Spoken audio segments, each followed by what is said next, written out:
When Victor Hale pushed that statue off the table, millions watched in shock. Some cheered, others prayed, but no one, not even Victor himself, could have predicted what would happen in the hours that followed. A series of events so impossible, so terrifying, that the man who mocked heaven would soon be on his knees begging for mercy.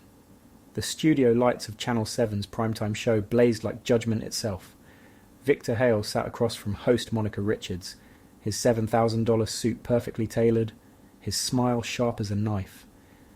At 46 years old, Victor was worth $32 billion, CEO of Prometheus Technologies, and one of the most influential men in America.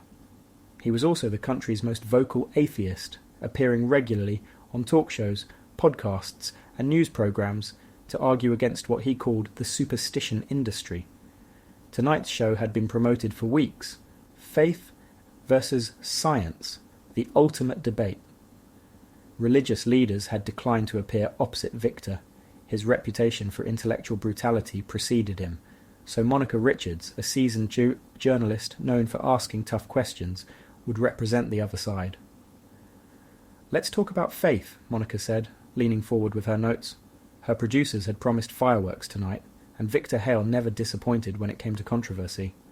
Victor laughed, the sound cold and dismissive. "Faith? You mean the thing people cling to when they can't handle reality? When they need invisible friends to make sense of a universe that doesn't care about them?" "That's a harsh assessment of billions of believers worldwide," Monica countered, her tone carefully neutral. "Harsh? No. Honest." Victor's eyes glittered with the confidence of a man who'd never been proven wrong, never been humbled, never been told no in any way that mattered. "Look, I respect people's right to believe whatever comforts them, but let's call it what it is, ancient superstition dressed up in ritual. Christianity especially. Virgin births, walking on water, coming back from the dead. It's mythology. Beautiful mythology, I'll grant you, but mythology nonetheless." The phone lines at the station exploded. Social media erupted in real time. Half the country was furious. The other half was cheering. Monica, sensing the moment, pressed further. "So you're saying there's no room for the sacred in your worldview? No possibility of the divine?" Victor leaned back in his chair, spreading his hands in a gesture that seemed almost pitying. "The only sacred thing in this world is human reason." "The divine?" He laughed again, shaking his head. "Show me evidence, and I'll reconsider. Until then, it's just fairy tales for adults who are afraid of the dark. It's a crutch, a security blanket, and frankly, humanity would be better off if we stopped pretending that praying to the sky changes anything." Monica glanced at her notes, then decided to go off script. "What about the millions who say prayer has changed their lives? Who claim to have experienced miracles?"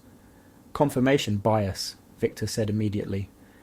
"Coincidence interpreted as divine intervention. The human brain is wired to see patterns, to assign meaning to random events. It's how we survived as a species. But just because something feels meaningful doesn't make it real." That's when he noticed it. A small statue sitting on the side table between them, part of the studio's decorative setup. It was a Virgin Mary figurine, perhaps 8 inches tall, hands folded in prayer, face serene and gentle. The paint was simple but carefully applied. Blue robes, white veil, eyes cast downward in eternal humility. The producers had placed it there deliberately, knowing Victor's reputation, hoping for exactly this kind of moment. Victor's eyes locked onto it, and his smile widened into something predatory. "Perfect. You want to know what I think about faith? Let me show you." "Mr. Hale, I don't think," Monica started, sensing where this was going, her professional instincts warning her that they were about to cross a line. But Victor was already reaching for the statue. He picked it up, examining it with exaggerated interest, then held it toward the camera with theatrical contempt. This is what millions of people pray to, a piece of painted plaster. They light candles for it, they beg it for miracles, they place it on their dashboards, their bedside tables, their gardens. They actually believe that somehow this object, this thing manufactured in bulk, has power." His voice dripped with disdain as he turned the statue in his hands, showing it to the audience from every angle. "You know what I see? Mass-produced religious merchandise, probably made in a factory in China for $3, but people will pay $50, $100, $200 for it because someone told them it's holy. It's brilliant marketing, really. sell people their own hope back to them at a massive markup. Mr. Hale, that statue belongs to our set designer, and she values it personally. Monica tried again, her voice strained. Victor wasn't listening. He stood up, his 6'2" frame dominating the small set, holding the statue at arm's length like a prosecutor presenting evidence. You want to know what I think about your Virgin Mary, your saints, your crucifixes, your holy water and blessed medals and sacred relics? Here's my answer. The studio seemed to hold its breath. Even the camera operators sensed what was coming, and with emotion so casual it seemed almost lazy, so dismissive it bordered on contemptuous, Victor tossed the statue aside. It sailed through the air in a slow arc, tumbled once, and shattered against the studio floor. Pieces of painted plaster scattered across the polished surface. The sound of breaking ceramic echoed through the shocked silence like a gunshot. For 3 full seconds no one spoke. No one moved. The cameras kept rolling, capturing every moment. Monica's face had gone pale, her hand pressed against her mouth. Camera operators stared in disbelief. The studio audience sat frozen, some with tears already forming in their eyes. Victor brushed his hands together with theatrical finality and sat back down, crossing his legs, his expression one of satisfied defiance. See? Nothing happened. No lightning bolt, no divine retribution, no angels descending to defend her honour, because it's just an object, plaster and paint, and your faith is just a story you tell yourselves to feel less alone in an indifferent universe. Before we get into it, don't forget to like and subscribe, and hit hype to boost this episode. Drop a comment below with your city or country. I'm always curious where viewers are joining from. The silence broke like a dam bursting. Half the audience began shouting, some at Victor, some at each other. A woman in the third row stood up, making the sign of the cross repeatedly, her lips moving in prayer. An elderly man walked out, his face twisted in grief and anger. Others wept openly, not out of fear but from the profound sense of violation, as if something sacred in their souls had been desecrated along with that statue. Security personnel moved toward the stage as arguments erupted between audience members. One man lunged toward Victor, but was restrained by his companions. The atmosphere had shifted from debate to something dangerous. Monica tried desperately to regain control. We need to cut to commercial. Please, we need to... No, let them see, Victor interrupted, his voice rising over the chaos, addressing the camera directly. Let them see that their superstitions have no power, that I can do whatever I want, and their invisible God will do nothing. Because there is no God watching, there's no cosmic scoreboard, there's no divine justice, there's only what we can see, measure and prove. Everything else is fiction. They cut to commercial 30 seconds later, but the damage was done. By the time the commercial break ended, the decision was made to end the show early.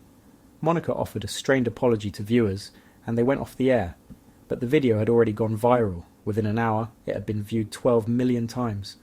By morning, it would be over 100 million. The responses came fast and furious from every corner of society. Cardinal James Morrison issued a statement within the hour, calling it a profound act of spiritual violence and a deliberate assault on the faith of millions. The Archbishop of New York announced a prayer vigil. Protestant leaders condemned it. Jewish and Muslim religious figures joined in solidarity, recognizing the attack on one faith as an attack on all faith. Protesters began gathering outside Prometheus Technologies headquarters before midnight. They held candles and rosaries, praying the Hail Mary in unified voices that echoed through the Manhattan streets. The crowd grew to thousands by morning. Death threats flooded Victor's email, his social media accounts, the company's customer service lines. You'll burn in hell. God will judge you. You've signed your own death warrant. The FBI would eventually investigate several specific credible threats, but his supporters were just as vocal, perhaps even more so. Atheist organizations praised him for standing up to religious tyranny. Richard Dawkins tweeted his support. Rationalist websites ran headlines like "Billionaire exposes religious absurdity," and finally, someone with the courage to tell the truth. His defenders argued that religion had been given special protection from criticism for too long, that all ideas should be subject to scrutiny, that Victor had simply done what needed to be done. Victor saw it all from his penthouse apartment that night, 53 floors above Manhattan, scrolling through his phone with a glass of 50-year-old scotch in hand, utterly pleased with himself. The view stretched for miles. glittering towers, the dark ribbon of the Hudson River, the distant lights of New Jersey. He felt like a king surveying his domain. His PR director, Amanda Chen, called at 11:47 p.m., her voice tight with panic. "Victor, this is a disaster. We're losing sponsors. Catholic organisations representing 30 million members are calling for boycotts. The Bishops' Conference is considering legal action. 3 board members have called emergency meetings." "Let them," Victor said calmly, taking a slow sip of scotch. "Controversy sells, Amanda. You know this. Tomorrow our stock will jump 5%. By next week we'll have gained more attention than $1 billion in advertising could buy. You watch." "But the optics, the human cost." "The optics are perfect," Victor interrupted. "I'm the man willing to say what half the country is thinking, but too afraid to say out loud. The rational voice in a sea of superstition. This is exactly the attention we need. Prometheus Technologies will be synonymous with fearless innovation, with refusing to bow to ancient dogma. Our investors will love it." "What about the threats? The security concerns?" "Upgrade my detail. Threaten legal action against anyone specific. The usual protocols." Victor's voice was bored now. "Anything else?" Amanda was quiet for a moment. "Do you feel anything, Victor? Any regret at all?" "Regret?" Victor laughed. "For what? For refusing to pretend that fairy tales are real? For declining to participate in mass delusion? No, Amanda. I feel triumphant. I feel like I've finally done something that matters." He hung up, without waiting for her response, took another sip of scotch and stared out at the glittering Manhattan skyline. Victor Hale, master of the universe, untouchable and unafraid, the man who had proven, on live television, that God didn't exist, or at least didn't care enough to defend his own. He raised his glass to his reflection in the window, toasting himself. "To truth," he said aloud, "and to those brave enough to speak it." He had no idea that in less than 6 hours, everything he knew, everything he believed, everything he was, would begin to crumble. Victor woke at 5:00 a.m., as he always did, his routine as unshakable as his convictions. An hour of exercise in his private gym, weights, cardio, stretching, followed by a cold shower that he claimed sharpened his mind. Breakfast was precisely measured: egg whites, whole grain toast, black coffee. By 6:00 a.m. he was dressed in another impeccably tailored suit, scanning financial reports on his tablet. His driver, James, had the car ready at 6:15, a black Mercedes S-Class with bulletproof glass and reinforced doors, a recent upgrade given yesterday's events. Victor scrolled through news alerts during the 40-minute ride to Teterboro Airport. The story was everywhere, just as he'd predicted. Opinion pieces in every major publication, think pieces analysing the Victor Hale phenomenon, heated debates on morning shows where panels of experts discussed whether he'd gone too far or not far enough. Perfect. His assistant had sent him a preliminary report. Website traffic to Prometheus Technologies was up 340%. Social media mentions had increased by 2,600%. 3 major publications wanted exclusive interviews. Netflix had inquired about a documentary. "See?" Victor muttered to himself, a satisfied smile playing at his lips. "Controversy sells." The Gulfstream G650 gleamed on the tarmac when they arrived, sleek and powerful, a $70 million symbol of everything Victor had achieved. The jet could fly 7,000 miles without refueling, had a bedroom with a king-size bed, a full bathroom with a shower, and a conference room where he'd closed deals worth billions. It was, in Victor's mind, the ultimate expression of human achievement. No gods required, just engineering, money, and will. His pilot, Marcus Chen, stood at the base of the stairs, reviewing his pre-flight checklist. Marcus had been flying for Victor for 8 years, a former Air Force pilot with an impeccable safety record. "Morning, Mr. Hale," Marcus said professionally. "Weather's clear all the way to San Francisco. We'll be wheels up in 10 minutes. Should have you there by 9:15 local time." Victor climbed aboard, settling into the cream-coloured leather seat that had been custom-moulded to his specifications. He pulled out his laptop, already planning to work during the flight. The San Francisco meetings were crucial. Potential investors for Prometheus's new AI initiative, a project that could be worth $50 billion. The engines spooled up with their familiar high-pitched whine. The jet began taxiing toward the runway. the morning sun just beginning to paint the eastern sky with streaks of orange and gold. Then, without warning, the sky changed.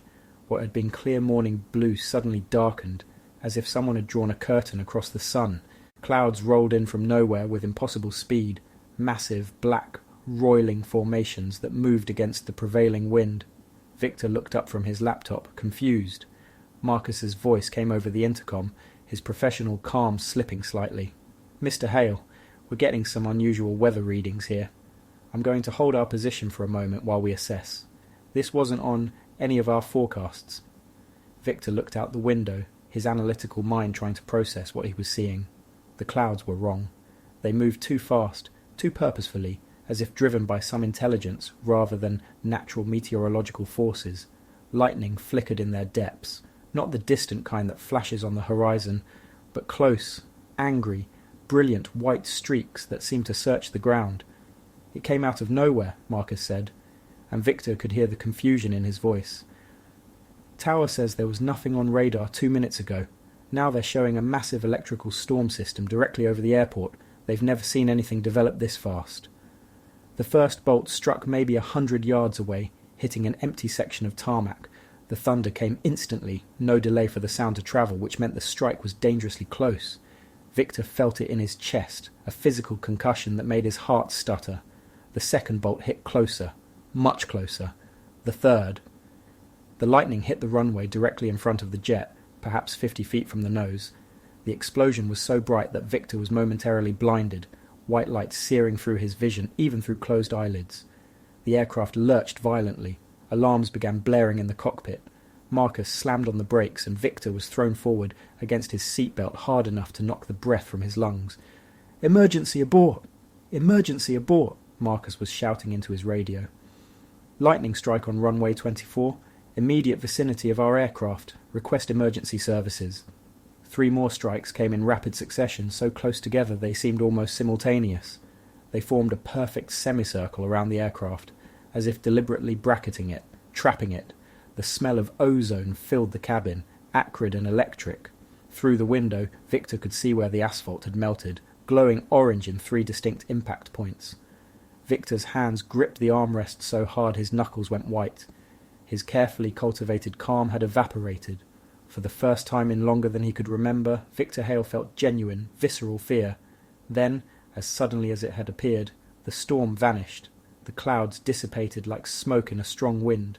The sky cleared to its previous blue. The lightning ceased completely. Within 60 seconds, it was as if nothing had happened, except for the 3 smoking craters in the runway and the lingering smell of burnt asphalt and ozone.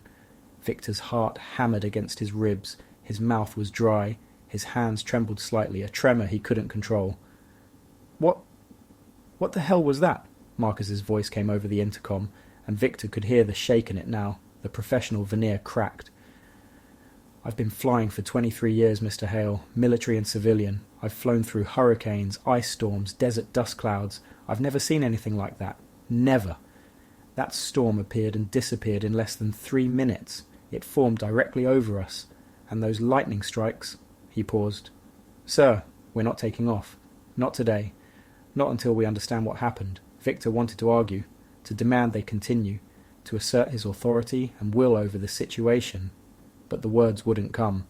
The image of those lightning bolts forming a semicircle around his jet, like fingers reaching down to pluck it from the earth, kept replaying in his mind. He returned to his penthouse 2 hours later, still shaken, still trying to rationalize what had happened. It was just weather, he told himself. An anomaly. A freak storm. Micro-burst conditions. Ball lightning. There were scientific explanations for everything. There had to be. The alternative was no. He wouldn't even think it. His assistant, Jennifer Park, met him at the door, and Victor immediately knew something else had gone wrong. Her face was pale, her normally perfect composure fractured. "Mr. Hale," she said carefully, "there's been an incident. At the apartment. A fire." Victor's blood went cold. "What? When? How?" "About an hour ago. The fire department just left. It was contained to your art collection room on the west side. They said it started in the electrical system, a catastrophic failure of some kind. But..." She hesitated, clearly uncomfortable. "They can't explain several things about it. Victor didn't wait for more explanation. He ran through the penthouse, his expensive shoes slipping slightly on the polished marble floors, his breath coming fast. The smell hit him before he reached the room. Smoke, acrid chemicals from the fire suppression system, and underneath it the sickly sweet smell of burnt oil and canvas. The door to his art collection room was charred black, the frame warped from heat. The interior was devastated. $50 million in paintings, a Picasso from his blue period, 2 Rothkos, a Warhol, 3 Basquiats, a Jackson Pollock, and half a dozen other pieces he'd acquired over 2 decades, reduced to ash, twisted frames, and scraps of burnt canvas. The fire suppression foam covered everything in a grey, chemical-smelling slurry. The heat had been so intense that the steel shelving units had warped and melted in places, but in the centre of the room, on a small shelf he barely remembered he existed, stood a simple wooden crucifix. It was perhaps 8 inches tall, made from dark wood. Olive wood, he remembered now, carved in Jerusalem. His grandmother had given it to him when he was 8 years old, the day of his first communion. Before his parents died, before he'd hardened into the man he'd become, before he'd decided that if God existed, he was either cruel or absent, and either option was unacceptable. He'd shoved the crucifix onto this shelf years ago, hidden it away behind the paintings, forgotten about it, a relic of a childhood faith he'd long since abandoned. The crucifix was untouched, not even a scorch mark, not a speck of soot, everything around it destroyed. The shelf it sat on burnt and warped, the walls behind it blackened, the paintings on either side, ash, but the crucifix itself looked like it had just been polished, the dark wood gleaming, the silver figure of Christ still perfect in every detail. The fire chief said it was the strangest thing he'd ever seen, Jennifer whispered behind him. He took extensive photographs. Said in 30 years of firefighting, dealing with hundreds of art collection fires, he'd never encountered anything like it. The fire spread in minutes, almost explosively, but it stopped at a perfect boundary around that crucifix. He showed me the thermal imaging from their cameras. There's a cold spot around it, as if... She trailed off. As if what? Victor demanded, his voice harsh. As if something was protecting it, she finished quietly. Victor stared at the crucifix, that cold feeling spreading through his chest like ice water in his veins. Coincidence. It had to be coincidence. Maybe the shelf was made of fire-resistant material. Maybe there was a sprinkler head positioned directly above it. Maybe the air currents in the room had somehow protected it. There were explanations. There were always explanations, weren't there? His phone rang, the ringtone jarring in the ruined silence of the room. His doctor, Dr. Sarah Rashid. "Victor, I need you to come in immediately," she said without preamble.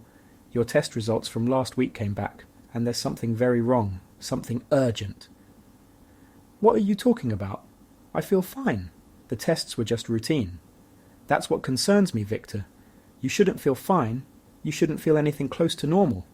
Dr. Rashid's voice was tight with professional alarm.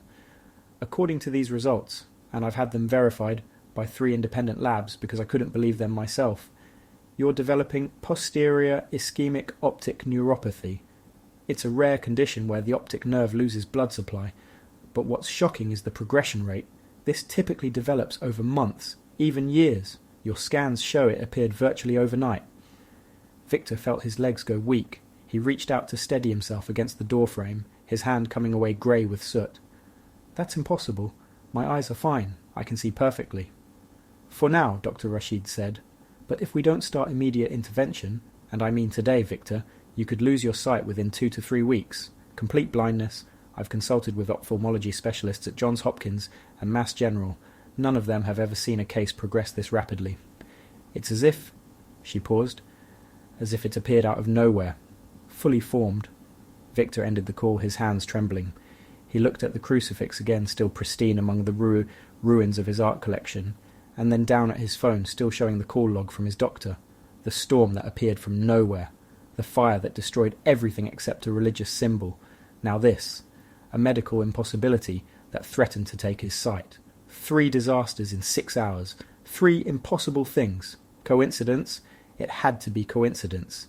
The universe was random, chaotic, indifferent. There was no divine hand guiding events, no cosmic justice, no... But even as he thought it, Victor felt doubt creeping in for the first time since childhood, a whisper in the back of his mind that he couldn't quite silence. no matter how hard he tried. What if he was wrong? What if he had always been wrong? What if yesterday, on that television stage, he hadn't just destroyed a piece of plaster and paint? What if he'd done something far, far worse? Victor barely slept that night. Every time he closed his eyes, he saw the lightning forming that perfect semicircle around his jet. He saw the crucifix standing untouched in the flames. He saw the statue shattering on the studio floor, over and over again, the sound echoing in his memory. He told himself repeatedly that he was being irrational, that pattern-seeking was a known cognitive bias, that the human mind was wired to see connections that didn't exist. Coincidence was not causation. Correlation was not proof. These were things he'd lectured about dozens of times, but the fear wouldn't leave him. It sat in his chest like a stone, cold and heavy, making each breath feel laboured. By morning, he'd convinced himself that maintaining his schedule was the right move. Show no weakness. Admit no doubt. The company gala was tonight, the annual event held at the Metropolitan Museum of Art, the social highlight of the year for Prometheus Technologies. 500 of the most influential people in technology, finance, and politics would be there. Cancelling would raise questions he wasn't ready to answer. Showing up would prove that he was unaffected, unbothered, unchanged by yesterday's controversy. So he went. The museum's great hall had been transformed into a gleaming showcase of wealth and influence. Crystal chandeliers that cost more than most people's homes cast soft golden light over everything. Designer gowns worth tens of thousands of dollars moved between ice sculptures and champagne fountains. A string quartet played classical music that most guests didn't hear over their own conversations. It was Victor's world, a place where money bought not just comfort but control, where the concerns of ordinary people seemed distant and irrelevant. Victor moved through it mechanically, surrounded by 6 bodyguards in expensive suits with concealed weapons, the upgraded security Amanda had arranged. He shook hands, forced smiles, deflected questions about yesterday's broadcast with practiced ease. But his mind was elsewhere, split between analysing every physical sensation. Was his vision blurring? Did that light seem dimmer than it should? And trying to suppress the growing sense of dread that had taken root in his gut. He was crossing the hall towards the main gallery, where the major donors were gathering for his keynote speech, when he saw it. In the lobby, positioned on a white marble pedestal beneath a soft spotlight, stood a statue of the Virgin Mary. Not just any statue, the exact same model as the one he'd destroyed on television. Same height, same pose, same serene expression, same blue robes and white veil, same downcast eyes and folded hands. It was as if the shattered statue had reassembled itself and followed him here, waiting patiently for his arrival. Victor stopped cold, nearly causing the 2 board members walking behind him to collide with him. His heart began to race. His mouth went dry. A small placard beside the statue read, "On loan from the Sisters of Mercy Catholic Charity," one of tonight's honoured sponsors. Of course it was. One of the gala's major donors was a Catholic organisation that funded hospitals and orphanages. The statue was part of a small display about their work. Just a coincidence? Just another mass-produced religious item. Nothing more. But it looked at him. Those painted eyes cast downward in humility seemed to find him anyway, to see through him, to know him. "Quite beautiful, isn't it?" a gentle voice said behind him. Victor turned to see Father Michael Brennan, a Jesuit priest in his 60s who consulted on ethical matters for several tech companies, including, occasionally, Prometheus. He was a small man with silver hair and kind eyes, known for his brilliant mind and his radical compassion. "Father Brennan," Victor said, his voice coming out harsher than he intended. "I didn't expect to see you here." "The Sisters of Mercy asked me to represent them tonight," the priest said easily, "to explain their work to potential donors. Your company has been generous to them in the past. Before—" He let the sentence hang. "Before yesterday," Victor finished flatly. "Before I committed what your cardinal called spiritual violence. Before you hurt a lot of people who deserved better," Father Brennan said gently, without accusation. "Yes." Victor gestured at the statue dismissively, trying to recapture his confidence from yesterday. "It's just a statue, Father. Same as the other one, probably made in the same factory. I didn't hurt anyone. I broke an object." "Perhaps," Father Brennan said, still looking at the statue rather than at Victor. Or perhaps you broke something more fragile than plaster. Perhaps you broke trust, faith, hope, the sense that there are still things in this world worth treating with reverence. He turned to look at Victor now, and his eyes held no judgment, only sadness. She seems to follow you, Mr. Hale. What's that supposed to mean? Just an observation. You break her in one place, and she appears in another. It's almost as if... The priest paused thoughtfully. As if she's offering you another chance. Another chance for what? Victor demanded. To reconsider. To look at what you cannot see with your eyes, but might see with your heart. Father Brennan smiled kindly. I'll pray for you tonight, Victor. I think you need it more than you know. The priest moved away, leaving Victor alone with the statue and his 6 bodyguards, who stood at a respectful distance, trying not to eavesdrop. Victor wanted to walk past it, to ignore it completely, to prove that it meant nothing to him, but his feet wouldn't move. He stood there, transfixed, staring at that painted plaster face, those hands folded in eternal prayer, that expression of infinite patience and sorrow. He found himself taking a step closer, then another. His hand reached out, almost of its own accord, and touched the cool marble of the pedestal. And then the lights went out. Not just the lights near him. Every light in the great hall went dark simultaneously. The massive crystal chandeliers, the gallery spotlights, the recessed ceiling lights, even the emergency exit signs. Everything plunged into absolute darkness so complete it felt physical, oppressive. 500 people gasped as one, their conversations cutting off mid-word. Victor's security detail moved immediately toward him, hands going to weapons, training taking over. But in the darkness and confusion, someone bumped into Victor from behind, and he stumbled forward, his hand instinctively reaching out to catch himself against the pedestal, his palm pressed flat against cold stone. Not the pedestal, the statue. In that moment of contact, in that absolute darkness, something happened that Victor would never be able to explain, never be able to rationalize, never be able to dismiss. A warmth spread from the marble into his hand. Not the warmth of ambient temperature, but something else, entirely. Something that felt alive, aware, purposeful. It travelled up his arm, into his chest, spreading through his body like light filling a dark room. And with it came a presence. Not a voice in his ears, but something deeper, more fundamental. A presence that spoke directly to his soul in the language of pure knowing. Victor. His name, spoken with infinite sadness and infinite love, with disappointment and hope intertwined, with grief for what he'd become, and joy for what he still might be. Terror, unlike anything he'd ever known, flooded through him. This wasn't the simple fear from the lightning or the fire. This was existential terror, the sudden understanding that everything he believed was wrong, that he'd built his entire life on a foundation of sand, that he'd been seen, truly seen, by something vast and holy that he'd spent decades denying. His knees buckled. He tried to pull his hand away from the statue, but couldn't. The warmth had become heat, not burning his flesh, but burning through his conscience, through all his defences and rationalizations, and carefully constructed arguments. Every careless cruelty, every casual blasphemy, every time he'd mocked or dismissed or hurt someone's faith, all of it, suddenly present in his mind, undeniable, seen by eyes that had always been watching. "Victor, look at me."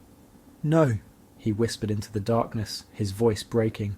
"No, please, I can't. Look at me." The command was gentle but absolute. Refusing it wasn't possible. Refusing it would be like trying to refuse gravity or time or truth itself. And so, Victor looked. In the darkness there was light. The statue was glowing with a soft golden radiance that had nothing to do with electricity or reflected illumination. It came from within the marble itself, or perhaps from something present in the marble, using it as a vessel. The light revealed her face clearly now, that serene, sorrowful expression that had watched humanity for centuries, that had seen the best and worst of what people could be, and had never stopped loving them. And her eyes, those painted plaster eyes that were somehow more than paint, more than plaster, were looking at him, not at the space around him or through him, but directly at him, into him, through every wall he'd ever built, every defence mechanism, every carefully crafted persona. She saw Victor Hale completely, knew him entirely, understood him utterly, and she was weeping. Tears ran down her painted cheeks, glistening in the golden light. They weren't decorative tears painted by an artist. They were real, wet, flowing from eyes that shouldn't be capable of producing them.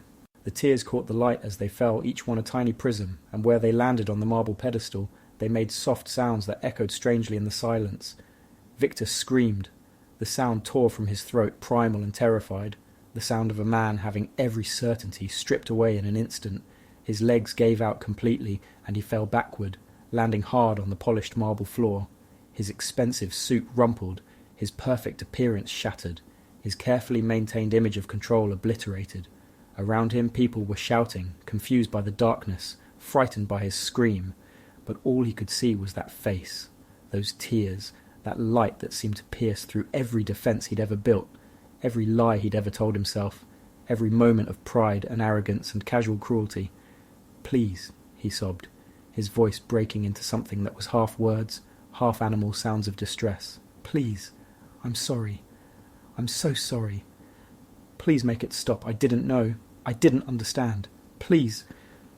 The lights came back on all at once, the chandeliers blazing to life, the emergency backup systems engaging with audible clicks. People blinked, shielding their eyes against the sudden brightness, confused and disoriented. Conversations erupted everywhere. What had happened? A power surge? A circuit breaker? A deliberate disruption? But Victor remained on the floor, trembling violently, staring up at the statue with tears streaming down his face. His security detail was trying to help him up, asking if he was hurt, if he needed medical attention. He couldn't respond. He couldn't speak. He couldn't do anything but stare. The statue was dry now, no glow, no tears, no light, just painted plaster, serene and still, exactly as it had been before the darkness. Her eyes were downcast again, no longer meeting his. Her face showed no emotion, no judgment, no awareness, but Victor had seen. Victor knew. Father Brennan appeared beside him, kneeling down despite his age, placing a gentle hand on Victor's shoulder. Other guests were gathering, murmuring, taking out their phones. Victor's carefully cultivated image was crumbling in real time, in front of 500 witnesses. "She wept," Victor whispered, his voice hoarse. "Did you see? She wept." "I believe you," Father Brennan said simply, quietly, so only Victor could hear. "But you didn't see it. No one saw it. Only me."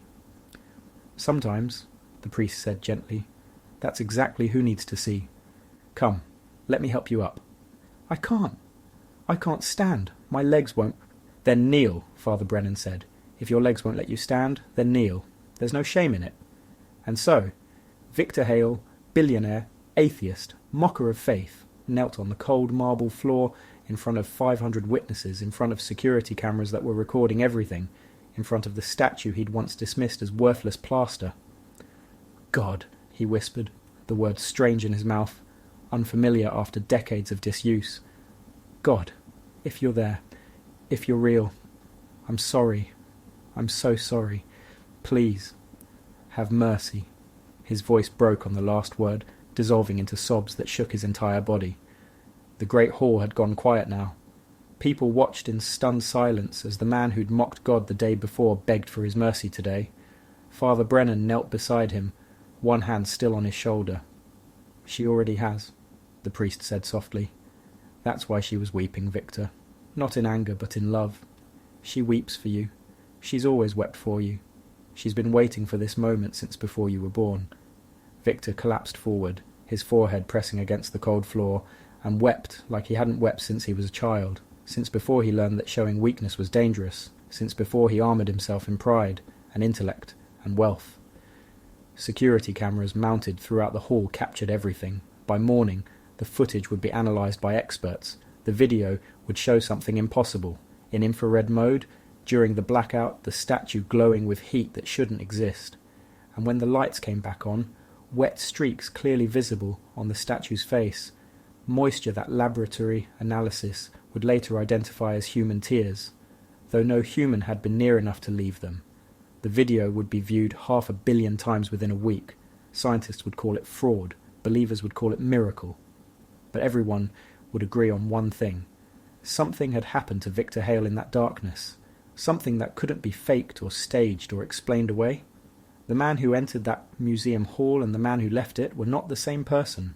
By sunrise, the story was everywhere. Every network led with it. Every newspaper splashed it on the front page, and social media exploded with hashtags and debates. Security footage of the statue weeping was analysed frame by frame. Experts confirmed it was genuine. Thermal scans showed a sudden 60-degree temperature spike with no source, and the moisture on the statue tested as real human tears.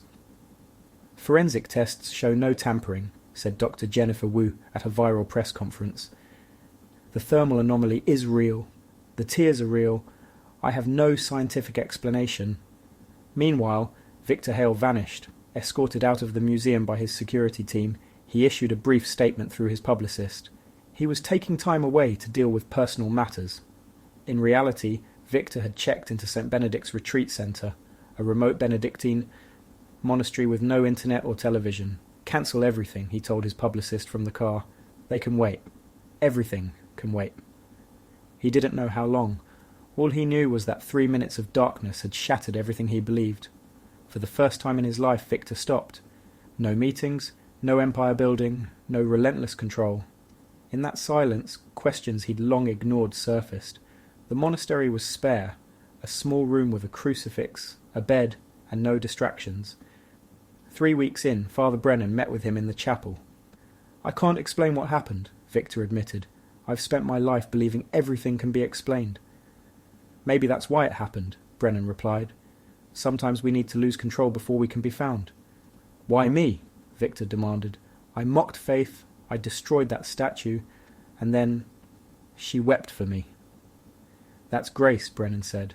It's never about what we deserve. It's what we're freely given. God's heart is moved by our misery, not our success. Victor revealed that his degenerative eye condition had mysteriously stabilized. Brennan called it an invitation to see with different eyes. But Victor admitted, I don't know how to have faith. You jump, Brennan said. You let go and discover you're caught, by grace, by love. Victor stayed 6 weeks praying awkward prayers, working in the garden, reading scripture for the first time since childhood. His arrogance began to soften.